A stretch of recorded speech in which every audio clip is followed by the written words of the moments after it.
Uh, Welcome to my weekly live chat. If you have any questions while I'm live, please feel free to ask.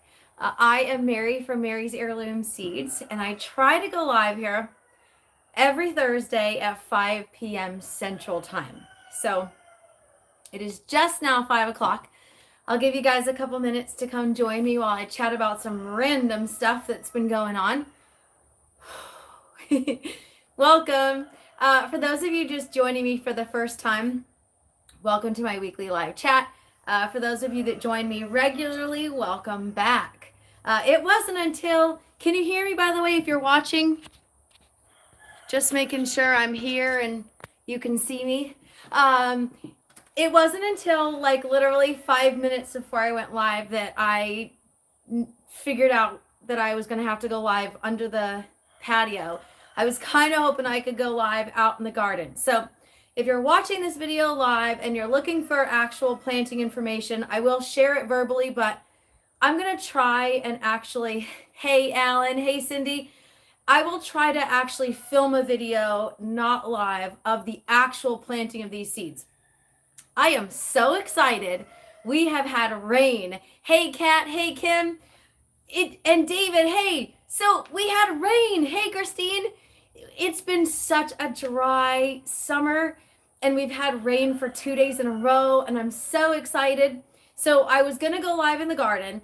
I planned my video tonight to go live in the garden, but it's been raining off and on and I really don't want to get stuck out in the rain. So I'm live here under the patio, and tomorrow I will film a video of the actual physical planting of Egyptian onions. Hey, Alan says 1 3/4 inches of rain today. Woo-hoo-hoo! Congratulations, that's great.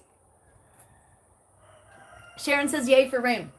Oh, I was so excited. I posted a little quick like a reel on Facebook and Instagram because I was that excited.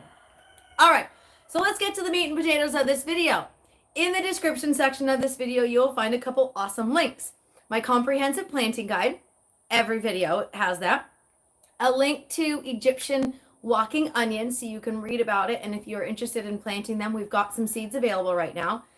David says nice and sunny here in Maryland, but rained a bunch a few days ago. It's really gray right now. So the lighting is a little off, but I'm excited about all this rain. I really am.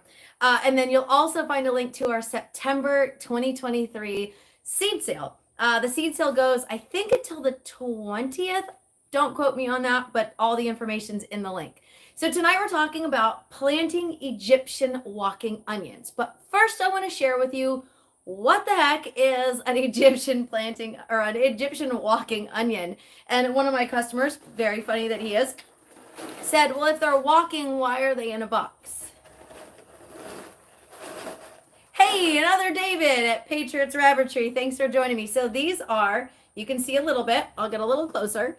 Egyptian walking onion bulbs, or bulbils, we'll call them. Bulbettes. Everybody has a different name for it. So this is a very, very old heirloom onion. These teeny little things, they're not, I mean, some of them are kind of teeny, but they're pretty teeny. This is not the actual onion.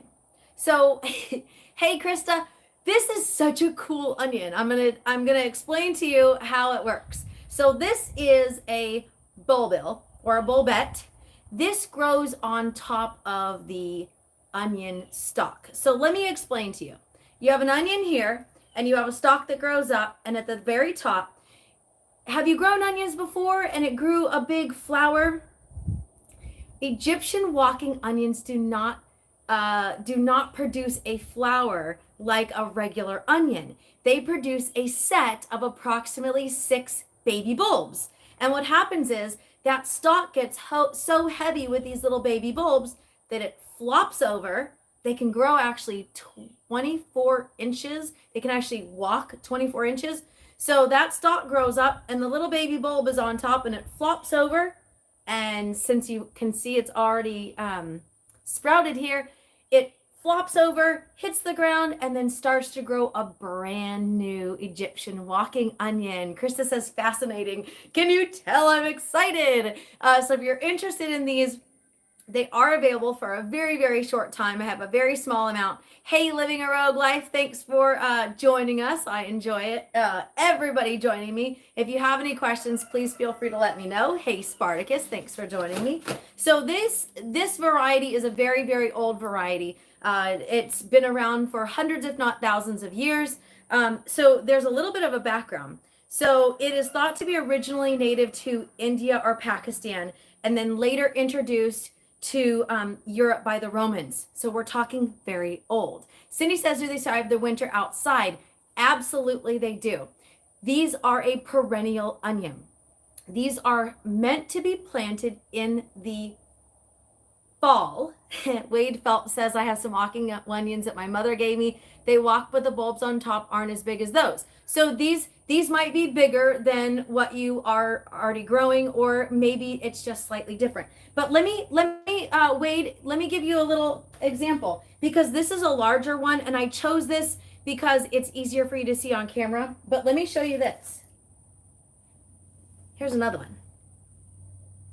So these came from the same variety, from the same crop. So just because I show you a big one doesn't mean they also come in smalls as well. And this small one will still produce a very large walking onion, and it will still produce the big 6 bulbils, or the bunch of baby bulbs, we'll call them. So they come in different sizes. Just like some other things, when you harvest squash seeds or when you harvest squash from your garden, they aren't necessarily all going to be the same size. These are heirloom, so they aren't necessarily going to be uniform like some of the hybrids that you get. Christine says we planted the originals 2 years ago and they come back every year. Yes, so these are a perennial. Now, Cindy says, is the base as big as a red onion? Fantastic question. Yes. So the actual onion itself grows a larger bulb, similar to a regular onion, but then these are, Krista, good question. I'm going to finish that in just a second. So when you are growing these, I'm getting ahead of myself. So this is like a bulb. Have you ever bought onion sets from like a online or from a garden center? Typically you buy a set, and it's like a bunch of small, very small onions, and you plant them in the ground and they grow a regular size onion. That's similar to what these are. So these are baby bulbs. You plant these in the ground and they will grow a regular size onion. From that regular size onion, a large stalk will produce, and you can actually start eating the stalk at around 8 inches, similar to what you would a chive. And then once you are ready to harvest that bulb, I'm getting ahead of myself, so I'm going to share with you a little more about the actual growing. You harvest these in fall. Sorry, you plant these in fall and you harvest in late spring and in the summertime, the actual onion. But if you want to produce more of the little bulbs, you're going to leave that onion in the ground and either let it walk and walk and walk so that you have a larger producing area, or you can leave one in the ground or a couple in the ground so that they'll walk, and you can actually harvest the full onion and then eat that as well. So a lot of this is edible. You can eat the actual bulb that it produces in the ground. You can eat the green stem like the chive, just like you can an onion. And then these will continue to produce every year. That means you can plant this one time, and if it continues to grow and you let it continue to grow in that area, it will continue to produce, and you will never have to buy these bulbils ever again. How cool is that? So it is a perennial, like I mentioned, and it is hardy from zones 3 to zones 10. Awesome, right? So if you're in Idaho, you are most likely within the 3 to 10. Krista says container friendly. Yes, ma'am. I will be growing these in containers and raised beds. So let me back up a little bit and let me give you a lot of information about these. Cindy, they last just as long as a regular onion does if you cure them properly. So the little baby reds, these are the little baby reds, they start out tiny from the actual plant, but they can get a little bigger. And I can feel this one. There's actually 2 in that one. So you get a twofer. You want to plant these in full sun. You want to make sure you have a good, healthy soil that is weed free. Really, really important. Just like garlic, we're going to kind of talk about garlic a little bit as well because it's very similar. If you are purchasing these Egyptian walking onions, please do not purchase seed garlic with them. Purchase them either by themselves or with some heirloom seeds, but don't add seed garlic to your order, please, because seed garlic doesn't ship out until October, and these are ready to ship out right now. Christine says they are spicy like a garlic scape. Absolutely, they do taste similar to a nice strong onion or a shallot, or like a garlic scape. So depending on who you ask, you can plant these in just about every place. But I will caution you that if you have an area that is overgrown with weeds, that you clear that out first. You don't want root crops to be vying for space and nutrients, and having to battle with the weeds as well. You won't have as successful as a crop. And that's the same thing with garlic as well. I found that out the hard way. Some of my area got a little overgrown with weeds, and my garlic didn't do as well in those areas. So make sure that you keep your area that you're planting onions, root crops in particular. They really need a weed-free area. And I'm not recommending that you spray anything. I'm recommending that you hand pull it because if you spray anything, you may not be able to plant in there for quite a long time. All right, so this is the actual planting information. I have printed planting information that comes with every purchase of Egyptian walking onions. So I brought that with me so I can show you that you have a lot of information in a really small piece of paper that will help you grow Egyptian walking onions successfully. They are a perennial onion, so they will continue to grow from the same root. You can separate those roots and grow more, or you can grow them from the baby bulbs that I showed you earlier, that are produced in the late summer. So you can allow those baby bulbs to flop over and walk, or you can harvest them yourself and put them in areas that you'd like. So you don't it is so versatile that you can plant it in so many different variations of planting areas, but also the harvest is, you've got options as far as harvesting and replanting. So pretty cool as far as that goes.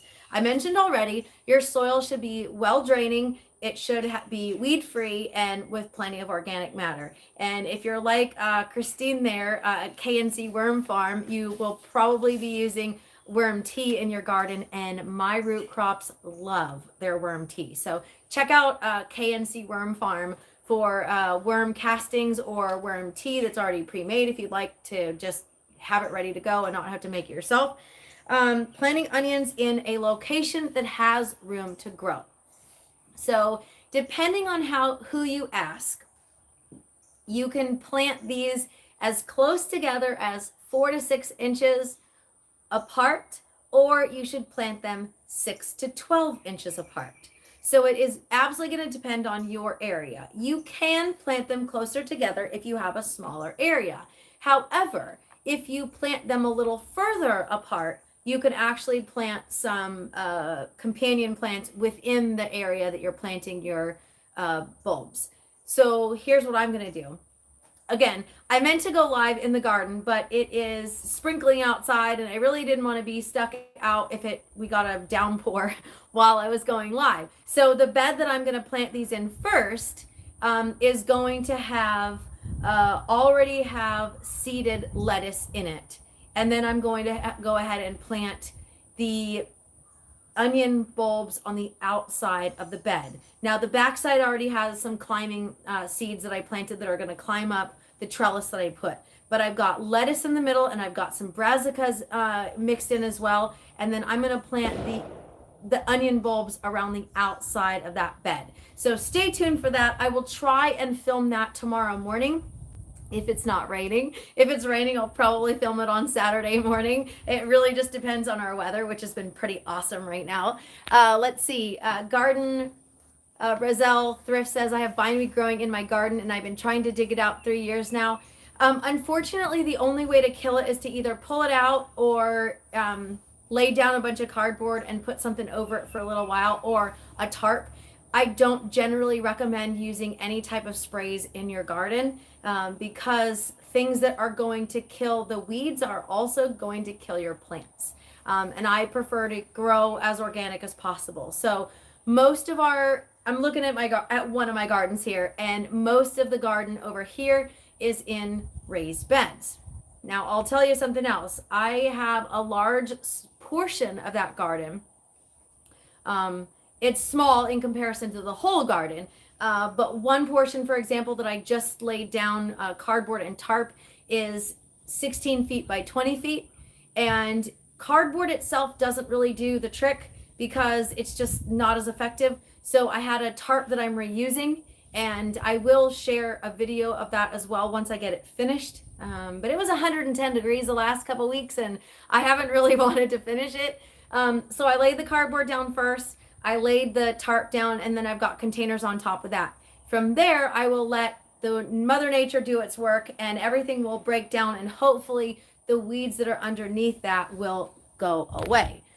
So you can solarize your soil and lay a tarp down, lay something that's going to cover those and smother those weeds so they don't continue to grow. So that's my 2 cents on getting rid of weeds in your garden if you don't want to pull them up, or if pulling it up hasn't worked.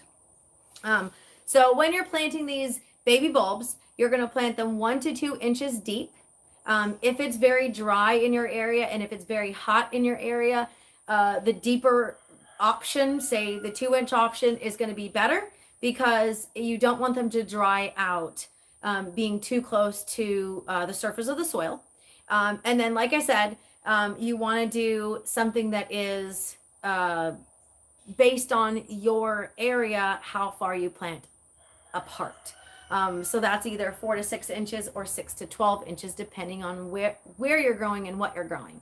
So in the bed that I'm going to plant tomorrow, it's going to be 6 inches apart, and they're going to be 2 inches deep. And then, like I said, I've got greenery in that bed. You're going to grow these the same way that you would grow regular onions. They are considered heavy feeders. So you definitely want to fertilize regularly. I would say approximately every 6 weeks, depending on what you already have in your soil. Now I use Mountain Flower Root Boost. You can find it available at marysheirloomseeds.com, listed under soil amendments. It's actually on sale right now. So if you're looking to add some nutrients to your garden, definitely check out Mary's Heirloom Seeds, and then go to the soil amendments option and you'll see Mountain Flower Root Boost. I swear by it. It's really good stuff. And it's got some great customer reviews, real customer reviews. So you don't just have to take my word for it. And then, like I mentioned earlier, you can do a liquid fertilizer. You can use compost tea. You can use worm tea. If you've got rabbits, you can use rabbit manure tea. So all of those are great options for root crops. You don't really want to be digging up your soil to bury some fertilizer. So you want to either fertilize ahead of time, or you can do a side dressing of compost if you're not doing a liquid tea. Cindy said, do I use silage tarps? Generally, I don't have to use any type of tarp, so I haven't used those. But with our chick brooder, I made a makeshift chick brooder for our garage in early spring, late winter. And so I had 2 tarps left over for what I had underneath it. So I'm just reusing those tarps. And it's not touching my soil. I have cardboard that's under that before the actual tarp. So I'm hoping that I get a couple uses out of the tarp as well. I like to reuse items that I already have on my homestead. Patriots Rabbit Tree says rabbit poo for the win. Absolutely. If you raise rabbits, or if you've got access to rabbit manure, that is garden gold. For those of you homesteaders that are already using rabbit manure, you already know the drill. So we talked about how to plant them. We talked about the type of areas that you can grow Egyptian walking onions for those of you that are just joining me. Links are in the description section of the video. So you've got comprehensive planting guide. You've got my September seed sale. You've got a link to the Egyptian walking onions, so you can learn a little more about what they are and how to grow them. They're a very old heirloom variety, so I really like adding something that will help. Christine says we put rabbit poo in our worm bins. Awesome. Just recycling, right? It's good. And then, so just to give you an idea, if you are planting your Egyptian walking onion bulbs, you can actually plant them. If you're doing a square foot garden, you can use that about, let's see, you can get 1 to 2 per square, which is approximately 16, I believe, if you're using 1 per square of the 4x4 bed. So you can get more if you plant them closer. That's absolutely fine. So let's see, we got David says eventually I want to get rabbits. Let's see, Krista says, where can I get some of the rabbit golden poop? I don't have a source here. I did back in California, and I actually had somebody mail me rabbit poo one time for my niece. She was doing a contest on how to grow a bean the fastest, like the one that got the best plant and produced the best in her class, and of course she won. She kind of had a leg up on everybody else. Cereal Spinner says, I use rabbit manure, but also try out llama beans if available. Awesome.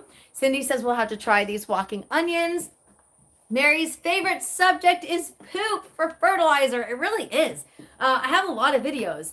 As I've mentioned several times, I like to recycle. I like to reuse things. So I have chickens. You might already hear them crowing in the background. I love that they take my kitchen waste and turn it into garden fertilizer. Now, chicken manure is hot, so that has to be composted for quite a while compared to like goat or horse.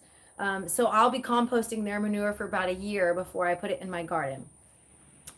You can sometimes use it faster, but it really depends on the way you work your compost. And I'm kind of like set it and forget it. I really don't want to have to do any high maintenance stuff.